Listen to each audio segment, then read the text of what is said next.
France میں نبی پاک صلی اللہ علیہ وآلہ وسلم کی شان میں گستاخانہ خاکے شائع کیے گئے، اور یہ ابھی کی خبر ہے، اور آئے دن کبھی قرآن کو جلایا جاتا ہے، کبھی نبی پاک صلی اللہ علیہ وسلم کی شان میں گستاخیاں کی جاتی ہیں۔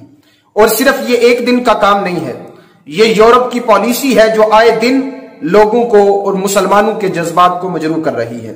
لیکن یاد رکھیے، بتلا دو گستاخ نبی کو غیرت مسلم زندہ ہے، دین پہ مر مٹنے کا جذبہ کل بھی تھا اور آج بھی ہے۔ ہم نے اپنے اسلاف کی تاریخ کو پڑھا ہے، ہمیں یہ بھی پتا ہے کہ ناموس رسالت پہ پہرا کس طرح دینا ہے۔ ہم ہر چیز برداشت کر سکتے ہیں، لیکن رسول اللہ کی شان میں گستاخی برداشت نہیں کر سکتے۔ لیکن ہمارا فرض کیا ہے؟ ایز اے مسلم ہم کیا کریں گے؟ تو یہ کام ہم لوگوں کو آسان طریقے تک پہنچا سکتے ہیں۔ میلاد کا مہینہ ہے، حضور کی ولادت کا جشن مناتے ہیں ہم۔ ایک تو رسمن میلاد مناتے ہیں، دوسرا سب سے زیادہ حضور سے محبت کا تقاضا یہ ہے کہ ہم نبی پاک صلی اللہ علیہ وسلم کی ذات پہ درود و سلام پڑھیں۔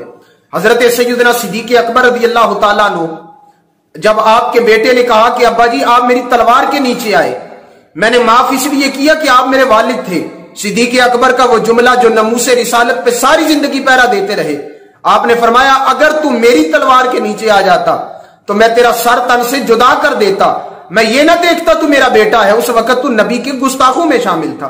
اس لیے ہم رسول اللہ کے غلام ہیں، ہم چپ نہیں بیٹھ سکتے۔ ہم اپنی آواز کے ذریعے، ہم اپنی تحریر کے ذریعے، ہم اپنی تقریر کے ذریعے جہاں تک ممکن ہوا ہم ان کو بتائیں گے، بتلا دو گستاخ نبی کو غیرت مسلم زندہ ہے، دین پہ مر مٹنے کا جذبہ کل بھی تھا اور آج بھی ہے۔ ہم سب سے زیادہ رسول اللہ سے پیار کرتے ہیں، آقا سے بڑھ کے ہم کسی سے محبت نہیں کرتے۔ ہم اللہ کے نبی صلی اللہ علیہ وآلہ وسلم کے نالین کے جو آپ کے ذرات ہیں، حضور علیہ الصلوۃ والسلام کے ان ذرات پہ بھی ہم اپنی جانوں کا نذرانہ پیش کرتے ہیں۔ تو اس لیے ہم نے اپنے اسلاف سے سیکھا ہے، ہم نے اپنے اسلاف کی تاریخ کو پڑھا ہے۔ نبی پاک صلی اللہ علیہ وآلہ وسلم کی غلامی یہ اولین ترجیح ہے، اور جس کو یہ غلامی حاصل ہو جائے اللہ اس کو بڑا انسان بنا دیتا ہے۔